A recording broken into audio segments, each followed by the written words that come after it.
Assalamualaikum warahmatullahi wabarakatuh. Perkenalkan, saya Muhammad Buka dari kelas 10 CB3. Saya akan menceritakan tentang cerita rakyat Kalimantan yang berjudul Danau Lipan. Dahulu kala di Kalimantan Timur terdapat kerajaan di daerah Kutai yang dipimpin oleh seorang putri bernama Aji Berdarah Putih. Nama tersebut diambil karena ia senang menyirih lalu menelan airnya. Sang putri terkenal dengan wajahnya yang cantik jelita. Bahkan kecantikan terdengar sampai ke negeri Cina. Suatu hari seorang raja dari negeri Cina datang untuk melamar sang putri. Kedatangan raja tersebut disambut baik seperti penyambutan tamu kerajaan lainnya.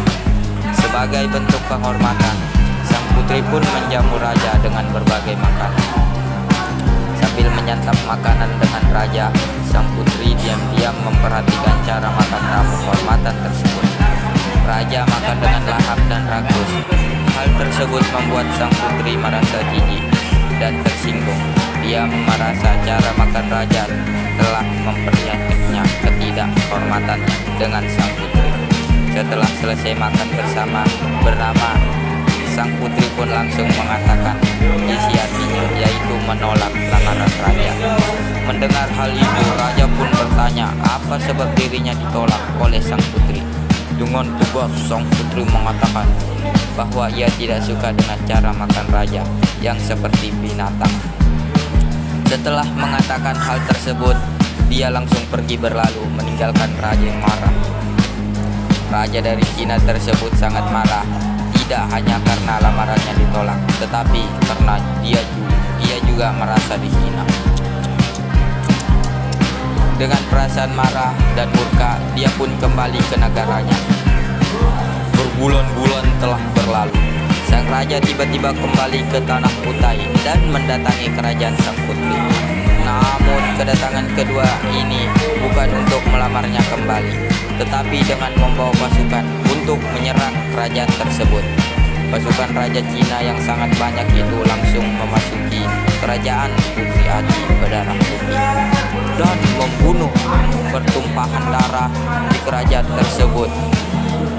Putri Aji Berdarah Putih mulai khawatir dengan keadaan istana. Dia khawatir kerajaannya akan runtuh dan direbut oleh raja dari Cina. Sang putri juga merasa bahwa dirinya juga akan dibunuh oleh pasukan yang banyak itu. Melihat semakin banyak pasukan istana yang mati, Putri Aji Berdarah Putih segera mencari sirih dan pinang, lalu mengunyahnya. Sembari mengunyah sirih dan pinang, ia berkata dalam hati, apabila benar kesaktian dari nenek moyangku ini nyata, maka ubahlah sirihku menjadi lipan-lipan ganas yang akan menyerang raja dari Cina dan pasukan itu. Kemudian sang putri berdiri dan langsung menyemburkan isi mulutnya ke bawah menara. Disinilah awal mula cerita rakyat Kalimantan Timur, legenda Danau Lipan. Tiba-tiba sirih-sirih tadi berubah menjadi lipan ganas yang menyerang pasukan dari Cina. Mereka dibunuh oleh lipan-lipan yang menggigir ganas sampai akhirnya mereka mundur. Lipan-lipan yang ganas itu tetap mengejar mereka dan menghabisinya sampai tak tersisa. Bahkan kapal-kapal mereka pun sampai tenggelam ke dasar laut akibat ulah lipan ganas. Tempat tenggelamnya kapal tersebut berubah menjadi perairan yang dangkal dan saat ini dikenal dengan Danau Lipan. Begitulah kisah cerita rakyat Kalimantan Timur, legenda Danau Lipan. Unsur ekstrinsik dari Danau Lipan. Tema kerajaan, latar danau laut, waktu siang, suasana mencekam ketakutan atau peperangan. Alur maju, menceritakan kronologi atau peristiwa dari awal hingga akhir. Penokohan Putri Aji, protagonis baik dan sangat baik. Raja Tiongkok, antagonis, mudah marah dan sakit hati. Prajurit, protagonis, selalu menuruti perintah. Amanat, selalu berhati-hati, berani, percaya diri. Sudut pandang orang ketiga, gaya bahasa, hiperbola. Unsur ekstrinsik, nilai moral.